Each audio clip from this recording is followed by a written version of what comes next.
Alright mga buddy, welcome sa atong adventure, night dive adventure ta karon. O morning nga kuha na mo karon gabi, morning kuha ni Bongga Taloy. Isa ka 2 kg nga kubutan ug isa ka 1 kg og mga isda og nukos bayubay pod, puro buyagid. Mao ni siya ang among old spot nga secret spot.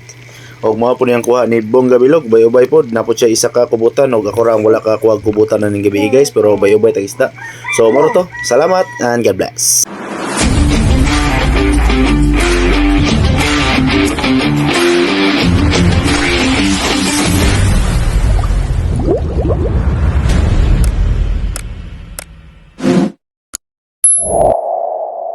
Alright mga ka-adventure, sa mapagpalang hapon po sa ating lahat at welcome na naman sa ating panibagong adventure. Ngayon ay dadayo kami sa aming gold spot at mga kasama ko ay mga Bongga boys, si Bongga Taloy at saka si Bongga Bilog. Sayang, hindi siya kasama kasi wala siyang battery.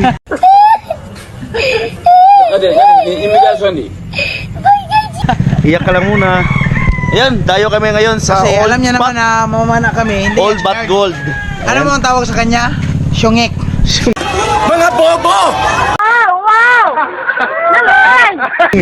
At ayan, naka-ready na lahat ng mga gears namin, mga diving gears. At let's ready to action na ta. So bye-bye, let's go. Good night and thank you. Babang na lang mamaya. God bless and dive safe. Alright mga adventure, dive na tayo at saka nauna na yung dalawang kasama natin, si Bongga Taloy at Bongga Bilog.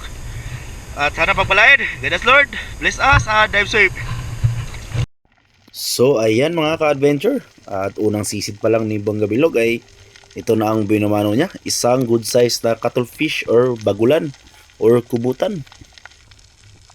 And this is my first fish mga ka-adventure, isang rabbit fish, isa na itong klaseng rabbit fish, isang talagbago kung dito sa amin tawagin, at iwan ko kung anong tawag sa ibang lugar ito. At napapansin ko kay Drains Adventure ay tawag niya rito ay hinog.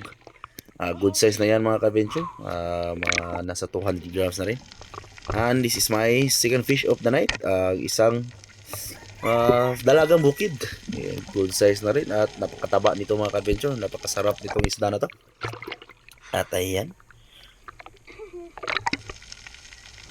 another fish mga ka-adventure, at ito ay isang surgeon fish or mungit, at yun nakawala kaya nag-blank ako para sinyasan yung kasama ko kung sino man ang makakita, si Bongga Bilog man or si Bongga Taloy, para mahuli nila yung isda. At ito ang pang-apat nating isda mga ka-adventure, isang snapper or aluman kung dito sa amin tawagin. Ang sarap nito sa sabaw mga ka-adventure. At dito mga ka-adventure ay sininyasan ko si Bongga Bilog na ako na yung tumira kasi malaking isda to mga ka-adventure, isang lap, pero hindi ko napansin mga ka-adventure, ayun, hindi pala nakaload yung pana ko sa ka-excited. At dyan mga ka-adventure ay binalikan ko na sana, pero sana papansin yung mga ka-adventure, sobrang likot ng camera ko at hindi ako makapisto ng maayos gawa na nga ng napakalakas ng alon. Kaya sabi ko kung Bongga Bilog na siya na lang yung sumisid, at ayun, nakuha naman niya at second shot ko sana. Akala ko hindi tumagos yung flapper niya at nakatagos pala. Napakalaki niyan mga ka-adventure, mahigit kalahating kilo yan, isang lalap kung dito sa amin tawagin. At sabi niya ay dito ko na raw tugin sa aking tugan kasi medyo marami na yung huli niya. At ayan mga ka-adventure, so makita nyo sobra laki talaga, kasing malaki pa yan sa palad ko or sa kamay ko.